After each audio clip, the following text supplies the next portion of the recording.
Alrighty, welcome back to the stream. It's going to be another bad audio day, but this time there's music to go along with it, which I should probably turn down by like another 5% or another 5 decibels. Yeah, that seems about right. Alright.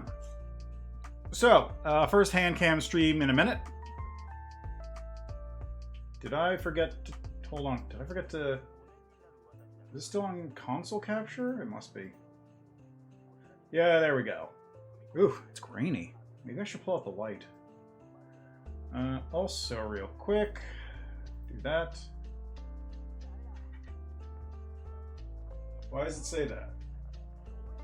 That's not what the music's called. That is what the music's called? What the hell? Well, what does it sound like?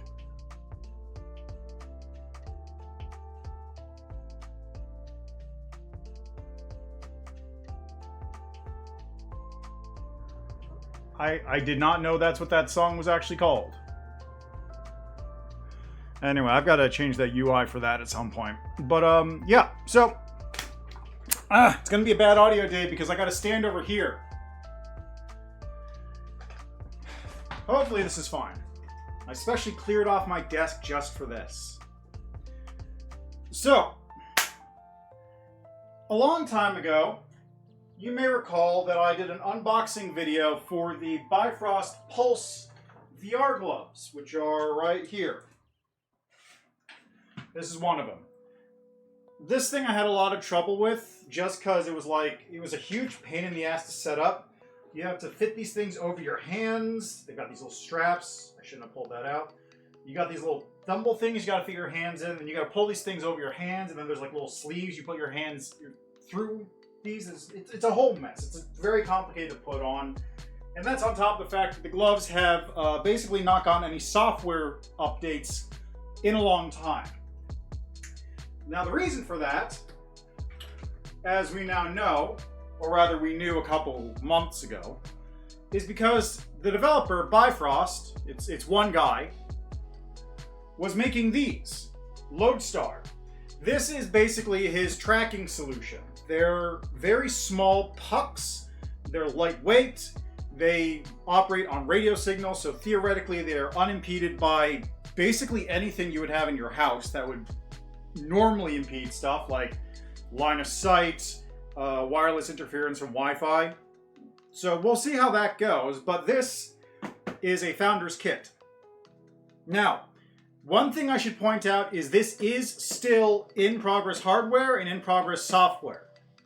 This does exist. I own it. It's right here. I did not get any kind of special attention from the developer to get this hardware. I just paid for it normally because I am a sucker for new things. So you can buy these, but asterisk, disclaimer, warning, there is no guarantee that Lodestar will continue to be developed and will go on into a full, final, complete product for consumer use. It's very possible that this is the only version of this that will ever exist, and it will never come out past this or be mature past this point. So, word of warning for anyone looking to buy these things. The Bifrost gloves do exist, but again, he took a long time off to presumably build these things to add as a tracker on those. So, just word of warning before you go spend, $400, $500 on a box of these things. Right, so let's open it up, first off. Before we do that, not a whole lot going on in the box. You got the top here, and then along the side you got like little radio wave emblems. Nothing on the back. So not a whole lot to go on there. Inside, we have 4... Actually, it's a single USB to 4 USB-C cable, which is presumably for either charging or, syncing or updating, that kind of thing.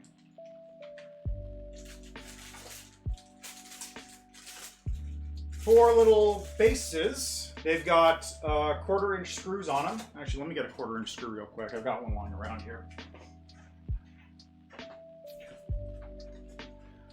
So this is a normal 1/4-20 Phillips screw. You can see it's right in the right size for it. So this will fit into a normal mount for, mounting purposes. Good thing too, you want to have it nice and consistent so anyone can use it. But these are clearly not the trackers. If you look closely, I'm not sure if that comes across, you can also see there's a little bit of 3D printed texture in there.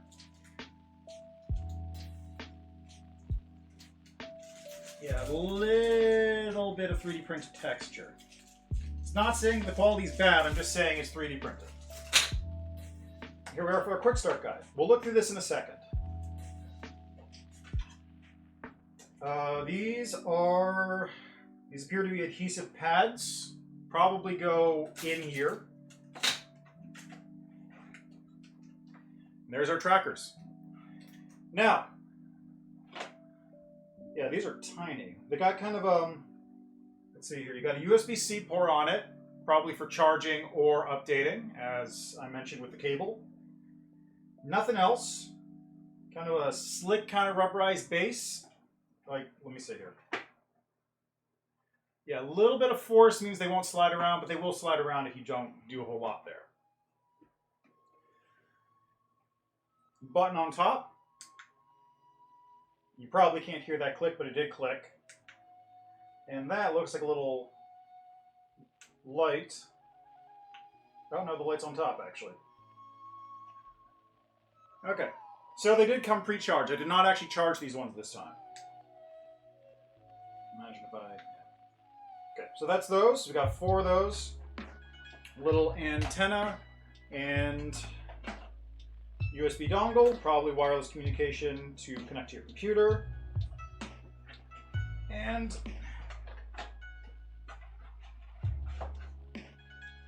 that's it.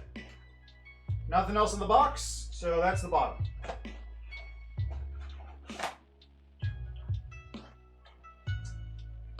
All right, so that's that. Let's look in the box here first, in the instructions manual, I should say. So, first we got our puck. We got 4 of those, 4 adapters, a hub, and antenna. Step 1, attach antenna to the hub, plug into a USB port. Easy enough. Let's do that now.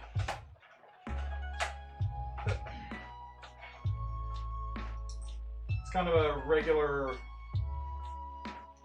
wireless thing. I got one very similar to this actually for Wi-Fi. There you go. Nothing too crazy. I've got a free USB port on my computer, so I'll just plug that in right now.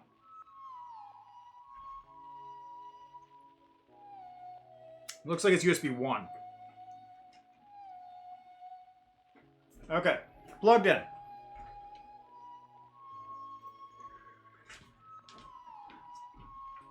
That's step 1. Step 2, open the Lodestar dashboard. Is this entirely web-based? Okay, hold on a second. Lodestar.tools. Let's see here. Lodestar.tools. Not sure if I'm a big fan of it being web-based, but we can rock with that for a minute. So browser, well no, actually I want window. Oh, no, do not do that. Window capture, select window, Lodestar, there we go. All right, so there is the Lodestar dashboard. Not...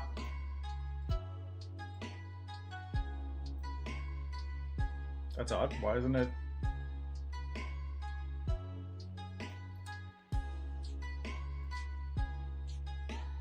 Hold on to this. Something very strange is going on here. It should be capturing...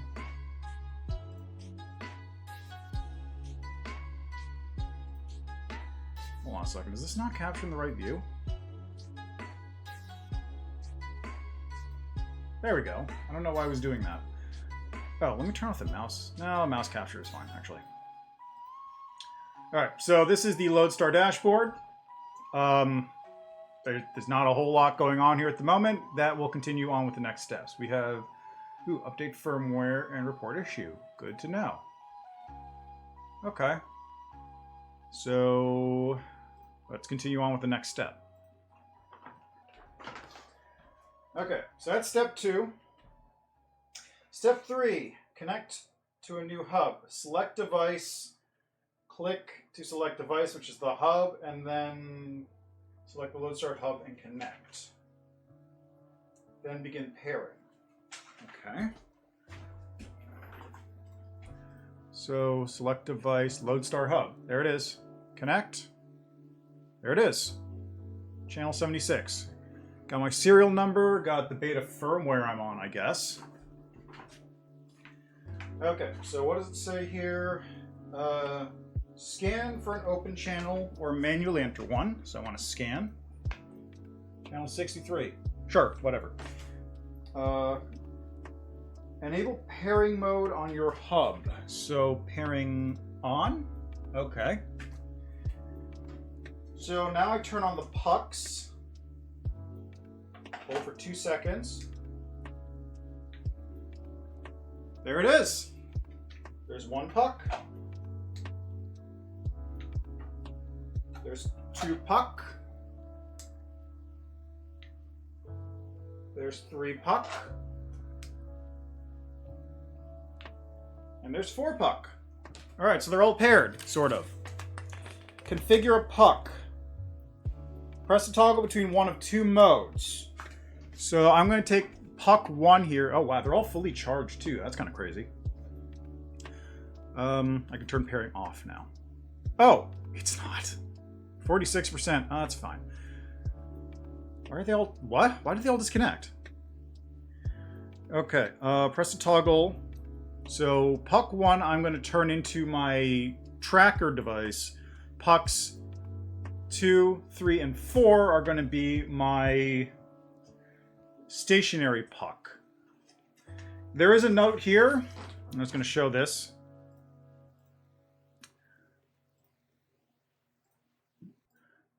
All right. There is a note here about using the adapter, which is basically just, you know, slide it in there and snap into place, which lets you stick it wherever. And follow the setup instructions, which are currently on the window. Drivers and SDK. Oh, there's a SteamVR driver. Look at that. SteamVR to LodestarTracker.com. Unity, Unreal, and the supporting documents. That's it. So not a whole lot in there, just quick setup. Okay, back to the thing.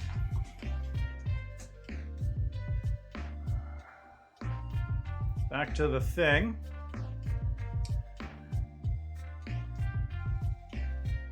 So ideally, I should have, like, the ideal scenario is I have 4 of these just as anchors, and then one of them as a, and then just another set of 4, whatever, for body tracking for whatever reason. But obviously I don't have that because I didn't buy 2 kits of these, which was an option, but I decided not to do that for obvious reasons because it's a lot of money. So let's see here. I don't know which one is which. Anyway, we're gonna try sticking. I'll put this one here. I'll put this one here. I'll put this one here. And we'll use those as my, I shouldn't know which one is which.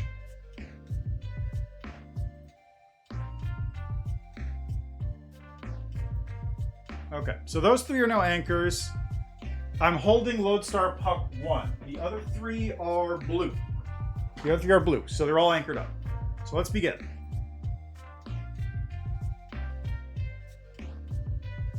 I don't know if I'm supposed to hold this in place or put it down or what.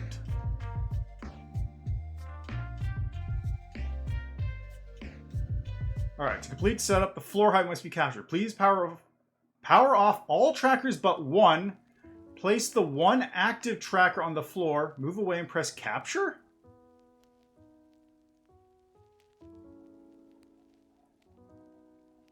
Okay, so I think I put this on the ground.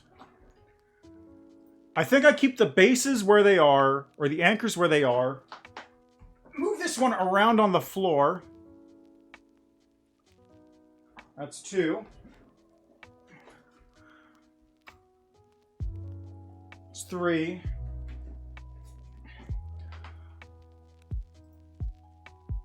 4. And 5. Okay. So now, according to this, yeah, look at that. Yeah, okay. So right now it's over one of the base stations, it's over the second base station, and it's over third base station. So, whoa, that's not good. I shouldn't have stepped on that. I think it's fine. So it seems to be working okay. It's hard to tell though, because like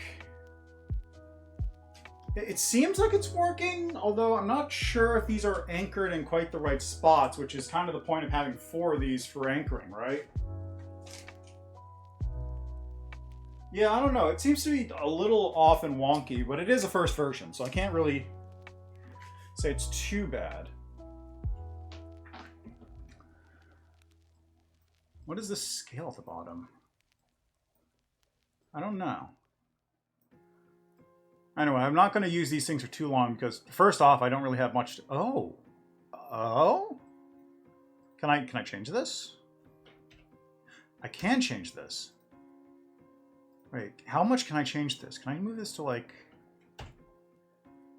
Oh, you can... No. Okay, wait. It doesn't let you go that far. Yes, it does. It lets you manually adjust where the positions are for these things. Oh. Oh, now that's interesting. So that'll be really, really handy for like fine-tuning stuff. If things are a little off, you can just move them where they're supposed to be. Obviously, this has completely thrown my tracking out of whack, but is this... Yeah, it's like touching that one that I moved around, and now it's just totally off. But yeah, that works pretty well, actually. So, there's one other thing I want to test out. Because the main thing is, this thing is supposed to run using radio waves, right? Like, that's the idea behind it. So let me show you what I'm doing here. I have no idea if this will work, but might as well find out, right? Okay, so I own one of these things. You may not recognize what this thing is, but this is a Flipper Zero. It's basically a hack tool, big air quotes.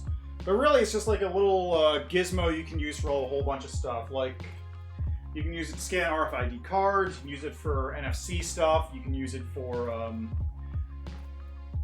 getting radio waves and such, which is the main reason I'm going to try it out. Because if I have this, one of my things is a sub-gigahertz wave scanner. So if we look at this right now, I don't know how visible that is. It looks like it's kind of visible. This is a sub-gigahertz wave spectrum analyzer. Now normally I would say narrow, ultra narrow, precise, ultra wide. Okay, there we go. So what's interesting here is I'm trying to figure out if there's like some frequency that these things are pushing out specifically that we can maybe hear. So we can actually go like, oh, okay, so that's what it's translating. There is also, hold on, where's the...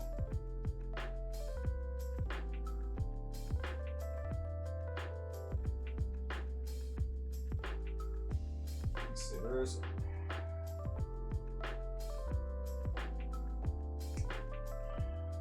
another rate. Is it this one? Let's run out. Okay, hold on. We're gonna.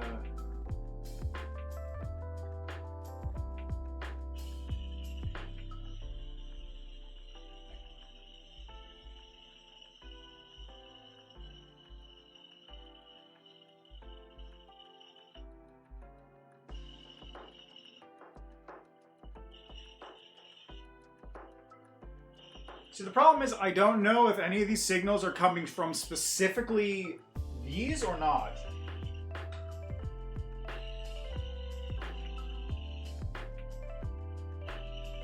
Because I'm getting 3 hits at 318 and 390 and 433, 92, but I don't know if that's these or not. Something else. Try FM.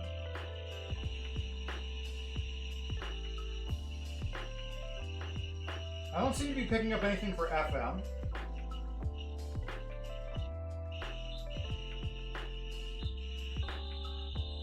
I'm getting something at 318 there.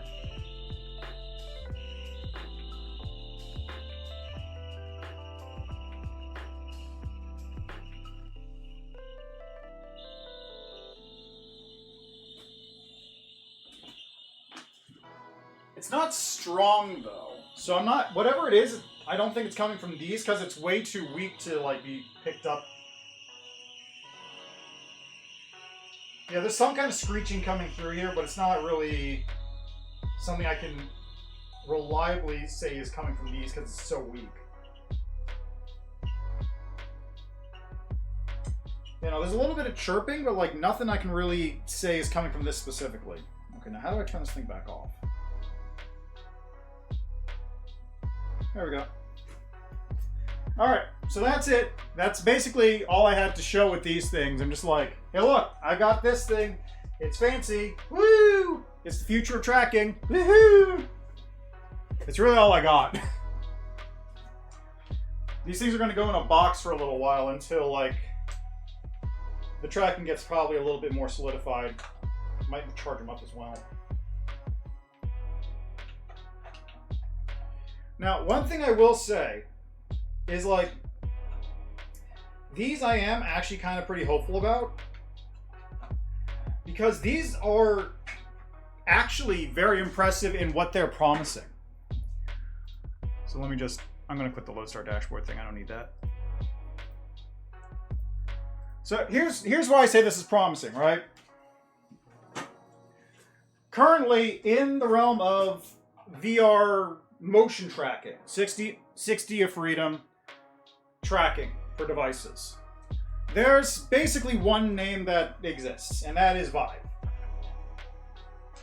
Like there's some other options that you can use, but like in general, if you're tracking something in VR or XR or whatever you want to call it, you are going to be using a Vive tracker for basically any basically anything you want sort of really, really good accuracy on, you're going to be using a Vive tracker. And that is pretty much just one ecosystem. Like it is a singular ecosystem that everything is sort of tied into. For example, I have here my Tundra tracker. I've got a set of these. They are very nice, very accurate, but they are part of the Vive tracking ecosystem. They do use the exact same technology, and even with these, which are like the small ones for that ecosystem, like this is the size difference. These things are minuscule. They're tiny in comparison. Here's another one. Got my Vive Ultimate tracker. Again, tiny in comparison. Look at the size of these things. And then over here, let me just unhook this one from my headset.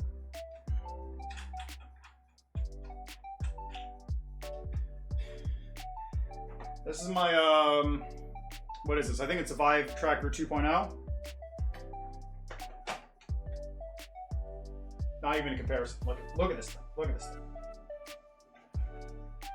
And of course, these things use lighthouses. They have to use the Vive Lighthouse system in order to get tracked.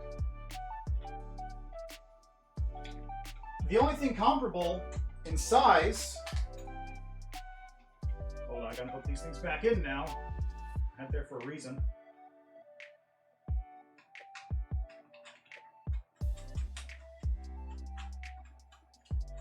Yeah, come on. Come on.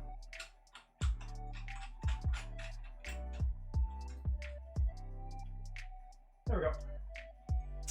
Anyway, so these things, unlike the Vive trackers, these things can go wherever. Like, I literally just stuck these on my desk and worked with that. But I could theoretically have these in a separate room on the outside of the walls. There would be some interference, yeah, but like it would still work. It would still be able to track the trackers attached to whatever it is I'm moving around and work with that. Also, it just uses this one base station antenna. Like it just uses this thing, instead of, I've got,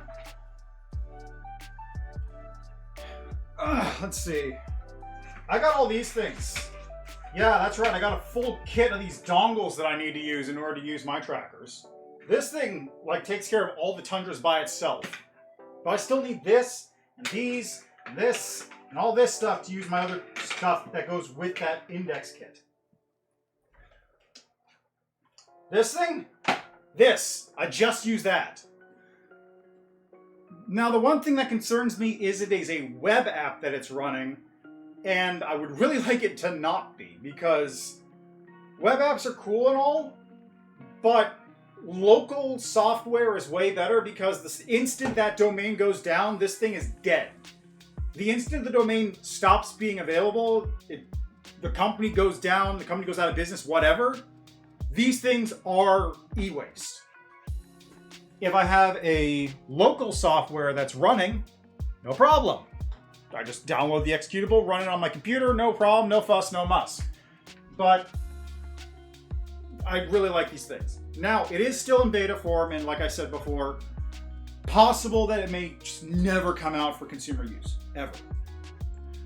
But if it does, I would like to see a local version. All right, anything else? I mean, that's pretty much the sell. If you know anything about tracking and 6 degrees of freedom with VR hardware, you'll know that these are actually, like, pretty crazy. Like, the closest thing to these things are... Where are they? I got these. These are my, like, $50 slimes. I got a set of these for $50. They're pretty bad, but they work. But these things aren't even good. They are just like, they're IMUs, they're accelerometers and gyroscopes and stuff. This thing, still half the size of that. 6 degrees of freedom, tracked with absolute precision from stationary points. No occlusion, will not be occluded by any surfaces that realistically will exist in your house unless you happen to live in a home with lead-lined walls. Latency will be good because it's using radio waves. It's just, like, if these things get off the ground and are fixed up properly, they will be the best option for tracking, period. And that's exciting, actually. Problem is, of course, Bifrost is one person. Like, it is a single person that is doing pretty much all this work, which means if that single link in the chain breaks, all this goes out into nothing. It disappears forever, and we've lost this technology effectively. Someone else might come along and do the same thing, but we still have lost it. Also, I'd like to point out, like, this is this small because it has to have a battery in it. If you take out the battery in this thing, you could probably miniaturize this enough to fit inside, like, a pair of glasses. That would be super cool. That would be incredible, actually. Take these things, pull out whatever antenna, whatever motherboard or circuit board is in there, slap it inside a pair of glasses, and you have 6 degrees of freedom on your glasses? That'd be crazy good. I'd be way more impressed with that than I would with, like, the X-Real stuff, which is just, you know, whatever. It's a piece of hardware with a little bit of birdbath optics and whatever. That would be crazy, though. I'd love that. But really, that's about all I can do with it. Like, even ignoring that, this is kind of why I was hoping that my flipper would pick up something, is because then it could repeat the signal. Because if it could repeat the signal, then I could have a second tracker, and then I could use the second tracker to, like, track my legs or arms or something and do something with that. But don't really have that option, so unfortunately there's not a whole lot I can do with this kit. If I had a spare $500, I would totally order a second kit and see, like, how this would look if I just strap myself up with these. Because there is a Steam VR tracking software setup that's available. But that's a lot of money. That's a lot of money. But keep your eyes on these. One thing I kind of wish I had for comparison is Mokopi, which again are very small and very very small, but they are IMU based. So they're not even in the same category as these. They are like a lower tier, but they probably are about the same size. This hardware, I'm very excited for. Please don't disappear for another like 3 years making this Bifrost. I beg of you. Anyway, that is really all I can say about it though. Like, it is very cool hardware. But it's very cool hardware in what it means for the future. It's not cool hardware in what I can do with it now. I will point out, this is not intended as like a demo, as it were. This is basically I say pre-production. It's still production hardware. But this is early adopter hardware, which is really intended for somebody who's more technologically apt than me to use it for development purposes. So if you think you can do something with this tech, get a set. No, nobody's going to say no to that. Like, putting some work into this thing, getting it going. I really want to know how cheap the actual tracking components are. So like, if you just pull out the battery, pull out the circuit board, how much does the circuit board cost? How much does the antenna cost? How much does everything that's not the battery cost to actually make? Because if you do that and it turns out it's super cheap, you could put it into other things. I've got a bunch of haptic vests sitting around. You could put them in there. You could get per spot tracking on the haptic vest. Sorry, there's just so many options, but like, there's not a whole lot I can do with it besides say, hey, it exists, it's real, you can buy it, it is not a scam, and the possibilities are very, very exciting for this. But there's not a whole lot I personally can do beyond that, unfortunately. Anyway, check it out yourself. I managed to somehow yap for 30 minutes about that. Why do I have an hour on my timer? I must have forgotten to reset it after last time. Anyway, that's really it. Like, I just wanted to show off this new toy I got, which is super cool for the future. So go check it out if you're into that kind of hardware. And especially if you know what you're doing with programming and can figure out how to make it work for you and maybe make it something that'll actually work for everybody. But that's it. That's really all I wanted to do. So